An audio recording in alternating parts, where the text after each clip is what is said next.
If you go on a date. この夏、3年前と同じような猛暑。 Hi, everybody. Oh, I just hit myself in the face. Okay. Hi, everybody. We are back. This is episode 4. Episode 4. We have Chlo today. Hey. She's a friend that I made at the Glotaku party. Yes. Yes. That was a really fun time. She actually went by herself. Yes. I was shook because I went by myself the first time too. So it was nice to meet someone just as brazen. How did you like that first time? You know, honestly, it was a really good experience. Like, it's always good to just do like solo dates and just stuff like that. So with me wanting to kind of like engage more within my hobbies, especially like within like the anime and cosplay world, seeing so much of the Glotaku events just in general, I like just took that chance to kind of like go, you know, dress up a little bit and just like have like the time of my life, and even meeting like cool people like you know, and a whole bunch of other people and special connections like that. So it was an awesome experience for sure. I'm so glad that you say that. That means that they're really doing a good job with their marketing and getting the word out to the local folks. It's brought me closer to a lot of people too. So shout out to Glotaku for really bridging the gap between fans in the community. Yes. I do want to mention that this is also a volunteer. She did volunteer today. I want to shout you out for that. That takes a lot of bravery. How this typically goes, I have to kind of identify you as a casual watcher or avid watcher. I don't even think you're not in the non-watcher category, so I won't bring it up. Do you think you're more casual or avid? You know what? I would say I'm a very avid watcher. Like I try to keep up to date with like a lot of like the latest shows. That's exciting then. Yes, most definitely. Especially now with like a lot of like the rom-com themes that's like out right now. Like those are pretty popular in itself. So it's kind of just seeing how much anime has changed like over the years. And I've been like watching anime since I want to say probably like about like 12. Really? Okay. So consistently, I've seen all different types, mostly like along the lines of like shoujo, rom-com. I've dabbled into some action. I've dabbled into some adventure. Okay, we don't even gotta sort you out. We've got let's see. I got a couple of questions related to being an avid watcher. Okay. And then we're gonna dive into our main topic today, which is romance anime. Woo! I could not wait to film a romance episode because if you know me, I think that might be one of my favorite genres. Oh, hey. I don't know. I might have to say that. We should mention though what it is that you do. Okay. Well, right now I work for a woman-owned business called Rebel Nell. We specialize in taking repurposed material or graffiti found within the city of Detroit, and then from there we'll like take that material, make it into jewelry. I'm actually modeling some pieces here today. This is from our Spellbound collection. I love it. And this is made from real spider webs that we've taken and gathered from the city. Okay. And then as well as my strong necklace here, that was once a part of like a previous collection that we had. And it has like the special like graffiti charm like on the side of it. So that is beautiful. Yeah. I love that. Actually, I might have to go in and stop in and see if I can get myself a little something new. Yes, get you a little piece of Detroit. Just a little bit of Detroit. I mean, I am a native. I should have something, right? Is there anything that you aspire to do? You know, as I kind of like dabble more into like my interests and hobbies, a very important thing that I always like to leave a legacy behind is just being able to engage in the community, however that may be. So whether that's like through my art that I do, or like working for such awesome business as Rebel Nail, or just even like with my other endeavors, because I'm also a part of a sorority as well. Oh, what sorority? Zeta Phi Beta Sorority Incorporated. Period. Okay. Because of that, we're big on community service. So through that, it's like I like to embrace myself as being that finer woman that just kind of like paves the way, even without even having to say like I'm a finer woman, you know, because it just kind of embodies. It's just radiating off of her. It's evident, obvious. Thank you. Oh my god. Let's see. I know that this is going to be a little bit backwards because usually this is the part where we start talking about what it is that we went to go see, where we met up. However, if you couldn't tell, we're looking gorgeous today because we're going to a party after. At Spotlight, it's over 9,000. So instead of me putting the pictures and videos at the front, they're going at the end so you can see how that party went for us. Yes. So instead of holding out any longer, let's just get right into this. First question for an avid watcher like yourself. Yeah. Approximately how many anime are on your watch list currently? How many do you think you've still got to check off? Because for avid watchers, the real answer, endless. Man, oh my But gosh. maybe you've counted it. Maybe you've actually counted your list. You know what? Actually, it's crazy because the other a while ago, I was kind of like coming up with like some special like content ideas. Just kind of like how many anime I've seen, and it does kind of like follow like that whole variety because I've seen quite a lot. And I want to say like within the list, probably about 70 shows. Okay. 70 plus shows. That list is still continuing too because it's never ending. It's never ending. Especially if you're not like somebody like you said who's keeping up with the current. You're always gonna have stuff to add. Yeah. Always. I wish honestly that I started watching anime like now. Because there's so many things I want to go back and see for the first time and watch front to back without that week to week. Wait. Right, because then you get all like the nitty gritty just all at once, and it's like, oh. There are honestly some anime that I'll say I should never do the week to week thing with. Demon Slayer, for example, for me is always a stressful week to week watch. Yes. I felt the same way about Chainsaw Man, and it's honestly usually shonen. Shonen anime always make me feel like I can't wait till the next week. But romance anime don't, except Dangers in My Heart. Yes, most definitely. And even though like the manga itself is like came out like way in advance, it's still really nice just to like be able just to like see everything in like real life. Yeah. You know, so with Dangers in My Heart, in the titling in itself, what makes it like interesting is the fact that it does a little something to your heart there. Like the scenes, the dynamics of it really does pulls on the heartstrings for real. Romance anime doesn't always hit that like tearjerker spot. But every now and again there'll be a moment where you're like, I'm so happy for them. And Dangers in My Heart gave me a moment like that. I think in the second season when they finally confess. Yes! Oh my god! And especially how they did, because I could understand, like, especially with Ichikawa, him undergoing like his own like personal like traumas and stuff like that. And then that kind of like causing him to kind of like be a little bit resistant to building connections with people. But then it's like with someone as special as like Yamada, who has like that childlike nature. You know, she's very just outgoing. She's very friendly. You know, she loves everybody. So it's like to have that type of like sunshine type of like presence in Ichikawa's life, and then kind of like changing him and motivating him and helping him kind of like come out of his shell. The most important thing when it comes to relationships is having that sense of individuality. You know, it's so easy. And acceptance. Yes, exactly. Because oftentimes like we come into just different stages in life, and you know, we are like our own individual people. But then that doesn't take away the fact like how significant and meaningful a relationship can also help us too in the process of those different journeys or cycles that we undergo. Yeah, and anime that really takes the time to like expand on that, express that this is more than like two people who find each other attractive, but they're benefiting and building off of each other's strengths and weaknesses. Strengths and weaknesses, I'm sorry. And I also really like dynamics that you don't see play out repeatedly.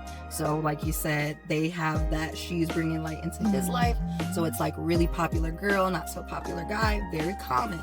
The difference here is that they made her the taller suitor and him the smaller, more protect him. He's a softy type, and I can't express to you how much that means to me to just see a different relationship play out for us. Yes. Do you feel as though you have a preferred type of romance anime? Like if it's a little bit more realistic, if it's a little bit more fantasy? Because, you know, there are the dynamics where we're setting it up to feel like this could happen to you, this could happen to a real person.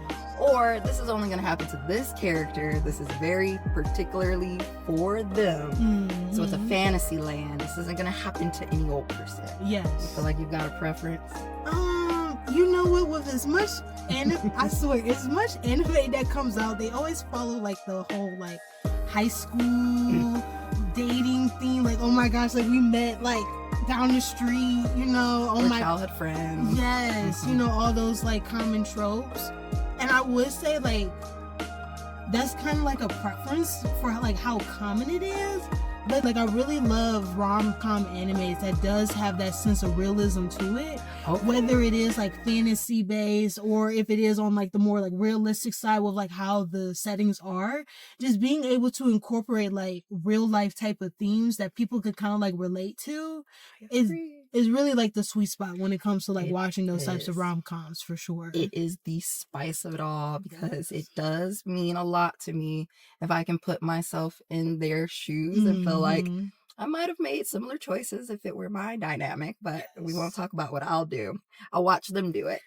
I did want to follow that up with, do you complete a lot of anime or do you watch a little here and there and then you kind of move on and you watch a little here and there and move on? You know, it really depends. Usually if there's a show that really got my attention, like I will do the utmost to be consistent with that show. Because usually with watching anime, like it's such a stress reliever. Yeah. Like as hectic as life can be sometimes, whether that's like your own personal responsibilities or just you undergoing just different things like within yourself. It's just nice to have like special outlets like that. An escape. Yes. And romance anime is just one of those things that just, and especially just thank you to the creators of Japan. Because y'all do a good job with it. It's the art style, the character writing, the story writing. Like, y'all do a good job of just being able to connect everyone to all of these very special stories. So shout out to y'all and y'all hard work for sure. I wanted to maybe categorize some romance anime together. Okay. So when I say romance anime, I think they come in 3 different categories. Okay. I think we've got realistic, Yes. we've got unrealistic, and we've got this gray area. So if you think of a Venn diagram and it crosses in the center, that gray sliver, I'll call that the you wish. You wish this would happen. In that gray area, I would say something like My Happy Marriage. I don't know if you've watched that. I've watched it. It's super sweet and ooey gooey, like lovey-dovey, but it's also like it can get a little deep with some of them topics. Some anime can get you carried away. Yeah. I also want to categorize realistic as being shows like My Dress Up Darling. Yes. Love is War. Yes. Danger in My Heart. Apothecary Diaries. That dynamic of like this totally could happen. Nothing too wild or outlandish is going on. Right. Where it is still a fantasy, yes, there are going to be moments where, of course, they get to be alone in these special moments. Right, and then it's like, oh, you feel kind of hot there. My favorite confession, my favorite little scene is like the after school sunset in the room. Yes.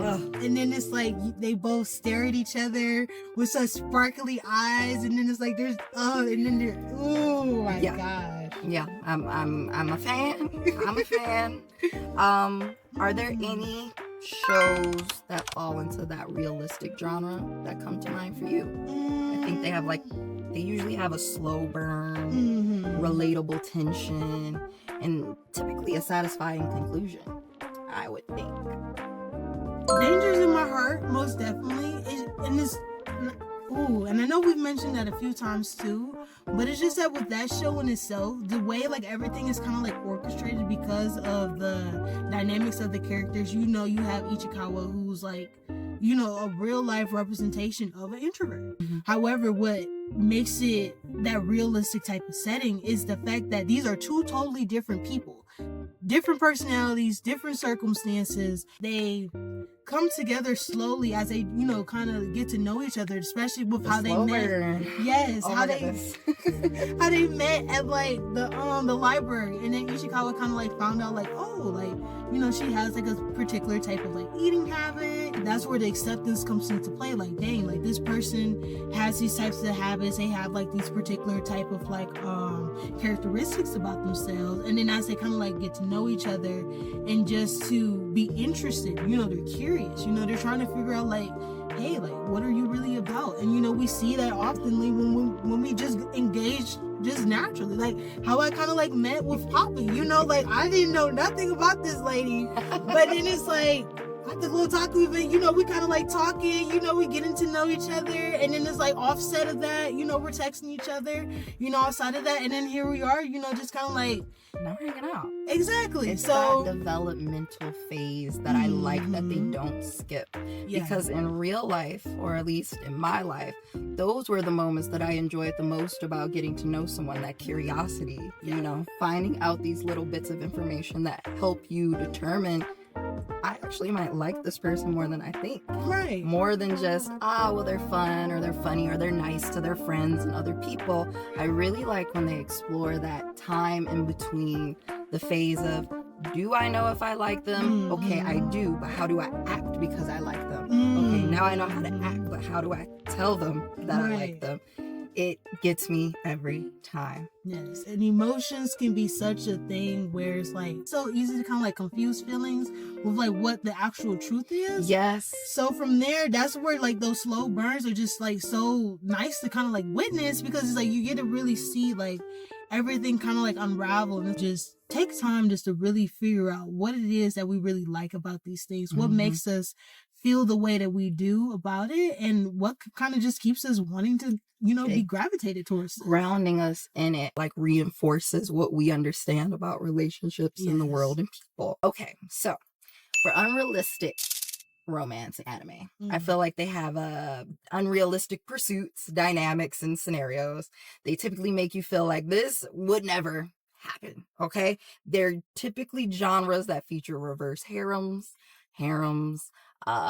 sibling, step sibling, commingling, and the overly lucky protagonist. The person gets everything they want to work out in their favor, or it's downright deplorable. No. It's like, this should not be happening. No. But here we are romanticizing something that's pretty terrible. Right. So I would say tread lightly in the unrealistic romance domain, because you might see some things that, you know, ain't gonna be your cup of tea, but somebody is eating it up. I'll say things like Rent a Girlfriend. Oh. Don't Toy with Me, Miss Nagatoro. Domestic Girlfriend, which I read the manga, but reading it and seeing it was two different things. And the one that you recommended to me, My Stepmom's Daughter Is My Ex. Yes. That is a unique Very premise. unique. Very unique. Not in the premise alone, because you know in anime they love to throw in a step sibling dynamic. Yes, they do. It's more so the exploration of this dynamic, although unrealistic in my head. Yes, you might have step siblings, but what's the likelihood of you guys having dated before? Yes. It being just the two of you. Right. You're in the same grade and your parents got married. Like, how do you get all of those to line up? Right, because that's like a once in a chance type of lifetime deal right there. Don't think I could live with that existence, but they seem to be exploring it just fine. Right. And re-exploring how the relationship fell apart in middle school. See, this is the part that suspended my belief. I wish that they had explored adults looking back on their high school relationship and how it affected them and their impression of each other today. And then maybe rekindling that dynamic and getting taken back in time with them to see how important certain things were when you were younger versus the criteria you look for in a partner as an adult. As somebody who's had a relationship for a really, really long time and did the high school sweethearts till now thing. I've been there. I've done that. It's a long time. So some of these anime resonate with me when we see certain things play out, like two people growing up together and changing together. I can really relate and sympathize with that journey, but I think it would have spoke to me just a little bit more if I was watching adults, because at times it feels like they're having too many mature revelations as high school students on a relationship in middle school that only had so many factors to play off of, if that makes sense. Right. And especially when you're young too. when you're young, it's like you're still figuring stuff out. Like, yeah, you're gonna have those insecurities that might kind of bleed over into the relationship. You know, we see a lot of that with the main character guy. He can be outgoing, but then also too, like, he could be just kind of like to himself at times. But whereas with his girlfriend, you know, she's very reserved. Yeah. Very reserved. You know, she's, you know, the quiet girl. The quiet girl. They did put us a lot in her shoes. I felt like they gave us a lot of her internal dialogue and not as much as his. Yeah. Which I would have liked to see because they gave him like a cool guy energy where we're like not able to really guess what he's thinking. He's really keeping the emotions close to the chest. Yeah. That's okay. I dig that kind of guy. However, I feel like they were really putting us in the girl seat and making us really sympathize with her. Like, how do I reapproach him? Like, who likes who? Who's trying to get at who? Do they like each other? Yeah. Is it her pursuing him and him being like, sure? What's happening? But you know what? We do see a little bit of his internal dialogue, like later on. As guys, sometimes they're not as open with their feelings because of just like how they're characterized. You know, we see that just on a day-to-day basis. Like guys, because of just like how things are between like women and men, feminine energy, masculine energy. You know, he's kind of representing like the real life man in a way. I could see that. I only made it up to episode 6, so I can really see if like the first half is more focused on one than the other, and then we flip heads at the end. It gets deep. Okay. It gets deep. I gotta keep going. Yes. Keep going. Yes. I will say they really touch on like a lot of just like those interpersonal, like, you know, the conversations, especially just understanding like what made things the way that it did. And then as a result, how do we kind of like come out of it? You know, because we kind of see that. Right. Because especially in the circumstance, like now they're step siblings. You know, they can't really look at each other as being like romantic partners, you know, and especially with just like, as you've seen, you see that tension. You know, they're trying to make each other kind of like feel some type of way, you know, have those special type of reactions like, いつもあんな感じなの？肩を揉んだり靴下を履かせたり。まあ、あいつは特別だからな。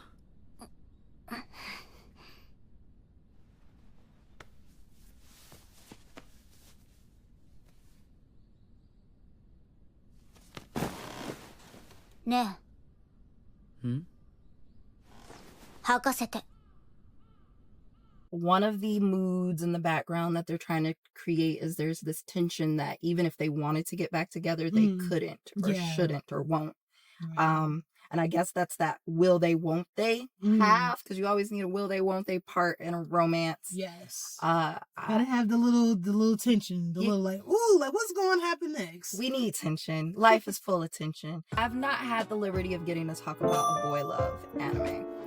Not with anyone, and I'm so happy that I get to at least put it out there. I am a boy love fan. I'm sorry, but I love it. I love it. I love it. I love it. It's a guilty pleasure for sure. It's a guilty pleasure. And I think that's what makes like the unrealistic romance so exciting, because it's a guilty pleasure. 9 times out of 10, it's something that you're like, why do I even enjoy this? So Cherry Magic, if no person here watching has ever heard of it, the full title is called Cherry Magic, 30 Years of Virginity Makes You a Wizard. What, long title. Yes, I know. But mouthful. As you heard in the title, our main guy, he's a virgin. He was a virgin up until 30. And when he woke up on his 30th birthday, he had the ability to read minds, but not, you know, without touching them. So any kind of skin, cloth, contact with another person resulted in him being able to hear their thoughts in that instance.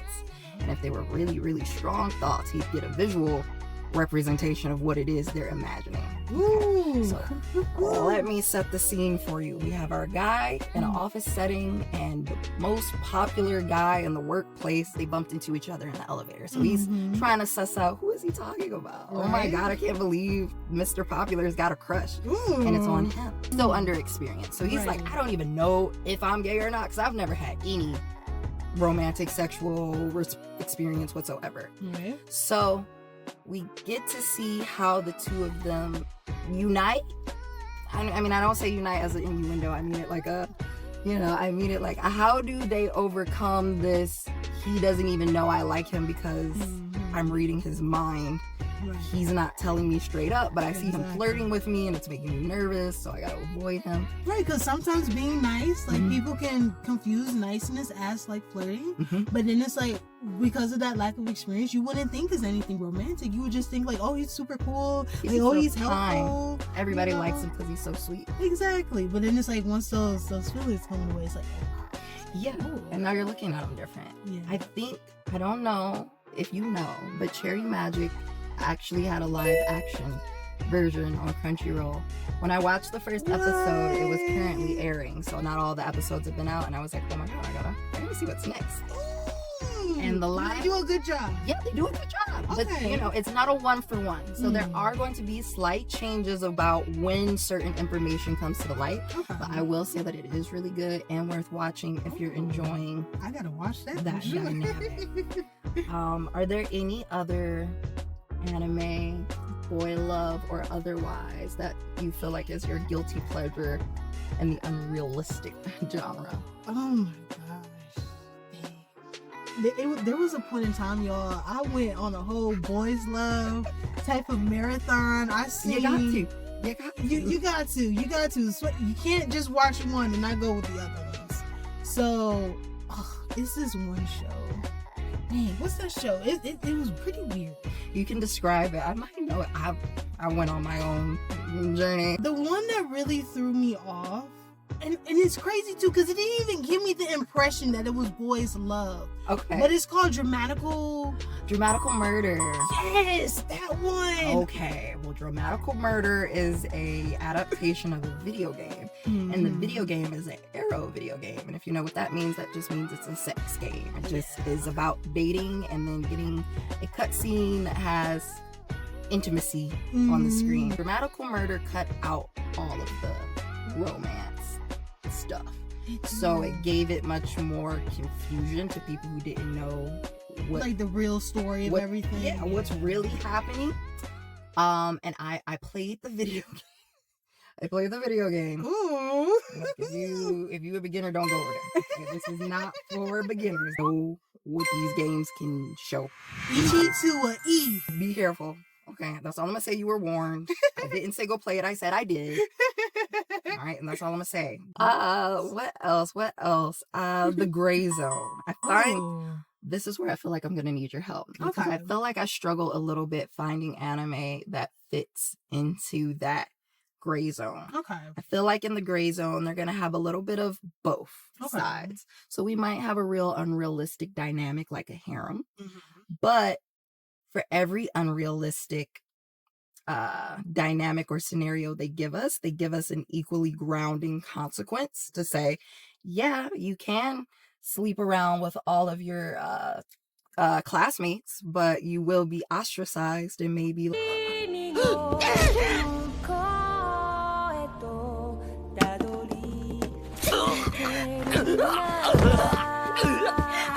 does any anime come to mind? You know what? A really good one. Have you seen Niseko? Oh my gosh, Niseko. I've watched the anime and then as well as reading the manga too, because the manga kind of like continues on with the story. Okay. And with that one, like it does undergo that realistic, but then also kind of unrealistic dynamic too, because the main character, he has this special locket that has different keys to unlock the locket. Whoever has the key is destined to marry him because he's once a part of a Yuzuka group. He's the son next in line. Oh, His dad's getting older, so it's like he's kind of like trying to figure out like who his wife to be. But you know, these are like high schoolers, so they're not thinking about it. But of course, it doesn't make any better that his family and then everyone around him is kind of like, you need to find a little some here, you know? You need to figure yourself out. You really do. So with that show, it has like that unrealistic component because who has a key? And especially from childhood. Yeah. And it's like you don't even like remember who the person is and you're kind of like on this journey of like figuring out like, okay, who's my bride? Who has the key? So we kind of come across like all these series of the women characters. How did they come across meeting as kids? And then how did they get the key? So they want to have the guy. They want to date him. They want him. They want badly. him. But then again, too, like, you can only have one. So then they're kind of in that stage of like competition with each other of figuring out like, okay, who is this destined person? Okay. And we do kind of like see, especially like in the manga, I ain't gonna give no spoilers, y'all. No spoilers over here, but you kind of see that. And then you kind of see like their own like personal like advantages as to why, you know, they would kind of like be ideal, you know, to that person, like for like how they make the main character feel, and then like their own personal dynamics. But of course there can only be one waifu. I think I like where this is headed. It sounds like it's okay to have options. It's okay to explore your options. Right. But with each option is going to come like a pros and a cons situation. I did want to say, do you think that there's a difference between a romance anime and an anime that just heavily features romance? And I feel like with that, you're talking about those shows that you like, oh, they scapegoat it. They just use it. If it helps, I can come inside. There is a difference between anime that really wants you to enjoy the characters and their journey and their flirting, but that's not why we're here. Right. I feel like Apothecary Diaries is definitely a romance anime. Yeah. Because while it's in the background, it's in the backseat, Mm-hmm. it is still times where they bring it heavily to the foreground. Yes. And they really emphasize the dynamic going on between the two of them. I want to say FLCL, which is Fooly Cooley. Oh, yeah. I'm not sure if any of you are familiar with it. I recently watched it and feel like I want to do a whole like separate video essay on it. So I will say for now, I don't know if I would necessarily categorize FLCL as a romance anime. Is it romance because romance is happening, or is it romance because we're following the romantic story? The FLCL is about a boy whose brother leaves to go off to play baseball in the United States. He's left behind being raised by his dad. His dad's fairly uninvolved and detached from, you know, raising this young boy, but they have a good enough relationship. He doesn't have very many friends, and there are times where he's maybe bored and listless with his life. It doesn't feel like anything exciting's going on. He has a younger girl in his class that might have feelings for him. He's got a girl who his brother used to maybe kick it with, who only really uses him to replace her affections for his brother. And then he gets introduced to this much older woman who could honestly be kicking it with his father, and she's even like, hey, little boy, I think I could use you for a thing or two. But then also too with the main woman character, even though they do have like that bit of an age gap, you do kind of like see her kind of like stepping in as like that more mature role, as being like a mentor towards him, and like kind of giving like him like all sorts of type of advice too, because like he's raised by his father. He doesn't have a woman figure in his life, you know, aka a mom, as most animes don't. They don't got no type of parents. They don't have parents. No supervision. Oh my god, none of that is non-existent. So within that, we could also kind of like look at that, not maybe more so like on the romance perspective, but just like that special type of intimacy within that, you know, to kind of like have like that special type of closeness amongst them, and then even like having that type of influence like amongst the relationship too. Why he's even driven to explore more from her, because she's introduced a new type of affection and intimacy he's never gotten from anyone. So it's exciting, maybe very risky and dangerous, and they show that in different ways that aren't descriptive of the relationship itself. They explore it in metaphors. So sometimes they get pretty high level with what they're trying to say. So if you like to analyze things, you could certainly take the time to break that down. And I think in my video essay I'll maybe like hammer down on these different dynamics. But what I liked about this show was that they don't reward these negative dynamics. They're more so exploring them, which is sometimes very risky, because sometimes in exploration we romanticize. However, I don't feel like they romanticized it. They definitely romanticized like small town vibes and the freedom of having multiple girls into you. But what I liked, they didn't make the character eat that up per se. He was more so confused with the new found interest women were showing him. And then even kind of like being aware of like his own like contributions, because like women are being attracted to him, how does he kind of like have to present himself? How do I get more of that attention? Exactly. Where did it come from? I always love a coming to age story, and I think that's what really struck me about FLCL. Yeah. It felt like a coming of age story told beautifully. So Right. if you've never seen it, I really would recommend it. Mm-hmm. I know that we're coming close to our like 40 minutes, so I told you it would fly by. So Man. don't worry, we'll come back and Chlo will be back on another Yes. episode, because honestly, I'm more than happy to have somebody willing to talk about romance anime for however And I long. could talk about it for hours and hours and hours, child. Hours and hours and hours. So I did want to end this episode with recommendations. Okay. Because you recommended one to me this morning, so I want to try and recommend one to you. Oh, okay. But you know, you're Hopefully I haven't seen you're it. an avid watcher. You probably have already seen this. Okay. So I'm gonna give one for each category I named before. Okay. A realistic, a unrealistic, and something that's kind of in between. Okay, I'm ready. Realistic, I said Tomo-chan is a girl. Did you watch that one yet? Yes. Okay. Yes. If you guys haven't, please watch that do. one. That was a good one. That's a really good one. Short synopsis. It is about childhood friends. Best friends go to high school.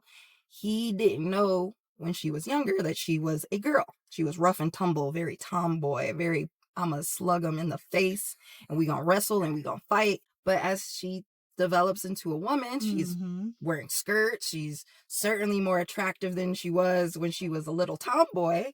So how do you bridge the gap from best friend to romantic interest while still trying to maintain a friendship? Right. I loved this one. This one stays in that realistic range because I think two people could be best friends, and once, you know, hormones and experiences start to occur, you're like, could I be romantically interested in this person? Or are we just best friends? Right. And that happens oftenly too, because emotions are real, feelings are feelings. In the gray area. Now, this one you might not have heard of. Oh, okay. I hope so. Gray area, I put Scum's Wish. Now, Scum's Wish is I can't remember what year it came out, but it's not new or currently airing. It's on Amazon. It is a relationship of convenience type story. Okay. With a love polygon situation. I don't know if you know what love polygon dynamic is, but it's when, you know. We dabble. I'm not dabbling in it, but I've heard about it. I'm child. Oh my gosh. Basically, it just means that the person you're interested is interested in someone else, and they're interested in someone else, and they're interested in someone else, and all of these people are connected. Too much drama. Too much drama. Too much drama. But that's why I like it in that gray area, because this happens. Right. I like Scum's Wish because this one is messy. They do explore the intimacy of two people who are not even necessarily attracted to each other, but they've agreed to use each other to release the feelings for the person they do want. Dang. Ooh. They get extra messy because they're high schoolers, and the person they're interested in is much older than them. And how the dynamic shifts if you're physically intimate with someone while romantically interested in someone else. Is it possible? Can you maintain it? Do you get feelings for the person you're intimate with now? How does that work? Right. I liked how they explored it. It doesn't have a second season, so it's definitely one of those one and done. I think you'll find it to be very intriguing because they put the spice at the top. Ooh. Episode 1, they're like, this is what we're doing. If you don't like this, get out. Okay? So, warning. Okay. Warning on that one. And my unrealistic recommendation. Right. I didn't want to get too debaucherous with it. Maybe we'll save that for a different day. Okay. So I said Ouran High School Host Club, which I know everyone has seen, but I wanted to put it on the list. Okay. It's one of those like reverse harems that are like a girl indoctrinated into the boy host club because she looks like a boy and then falls in love with the most popular guy. But the way that the slow burn takes place and how the relationship is not on site. They're not attracted on site. It's like, I got to know her, I appreciate her, I value her. And that's an interesting perspective too, because I've watched Ouran High School, but to kind of like look at it in that way where it's like they are kind of like starting out as like just getting to know each other, and then it kind of like, you know, develops further on. She kind of like opens herself up. Like it has some of the realistic dynamics, but then just overly in itself, it's like, y'all are doing too much. Like, does this really happen? Like in real life? Like it really makes you ask that question for real. That's interesting. That's why I threw it in unrealistic. It's fun, but that's not playing out like that. Right. And my other one, which is on the little debaucherous side, Wolf Girl and Black Prince. I don't know if you've seen that one. I never finished it. It's one of my guilty pleasures. Now, I know people will condemn it, and for good reason. They are romanticizing some maybe like less than savory tropes. Oh. I just remember enjoying the absurdity of faking a boyfriend to seem cool and popular with your friends. Yeah. Like, I have a boyfriend. Here he is. And it's just some random guy you took a photo of. Right. He happens to be your classmate. And now you're like, okay, hey. You don't know none of this. You don't even know this man. You don't even know. Not only did I take a picture of you, I said you were my boyfriend. And since we go to the same school, how about you play along? And he's like, okay. But little do you know, I'm actually a little psychotic, and I'm going to make you wish. Well, at least he was upfront about it, though. I mean, who doesn't love honesty? Don't put it on a pedestal. Okay? Yeah. It's not pedestal worthy. This is definitely guilty pleasure, junk food. Give you a little spice and a little rice, a little bit. It's a little spice with a little, maybe he's just shy, I think is what they're trying. It's like when a boy has a crush on you in like middle school and they're like, oh, he's just mean to you because he likes you. Yeah. It is perpetuating some like harmful stereotypes and tropes. Okay. But this is just for entertainment purposes. I think you'll be able to watch it just fine. Okay. We're pretty much wrapped up. I want to thank you so much for coming out. It was such a pleasure being here, Poppy. I enjoyed this beautiful conversation, and I look forward to getting you guys hip to some more like romantic rom-com. She'll be back. She'll be back. Do you read manga? Yes. I'm getting more into reading manga. Right now, my favorite manga that I'm reading is Witch Hat Altair. Okay. That's a really good one. Right now, I have volume 2. And it's really good. It's very cutesy. The art style is really nice. It kind of undergoes like that special theme of being in such like that.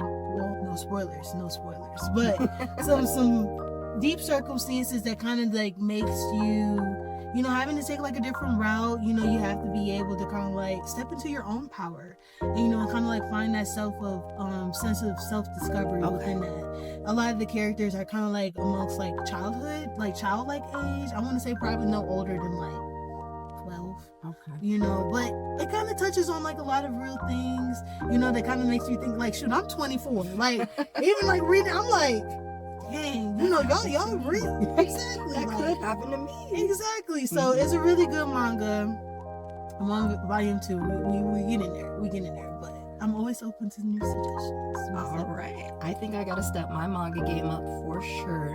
But I think the next time we come back, we'll bring each other a recommendation. Yeah. You know, don't fret, don't frown. Chlo will be back with us on another segment, on another episode. And we're going to head off to this party. So woo, I'm excited, y'all. And I will see you in the next episode. All right. See you guys. Bye.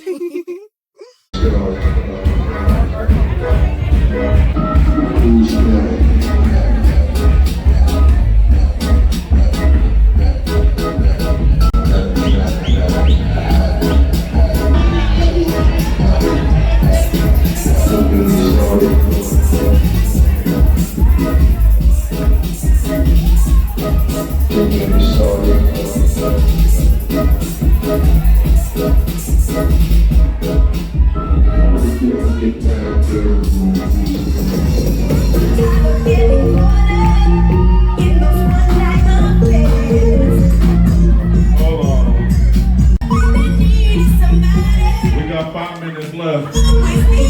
Make some noise for the ghetto.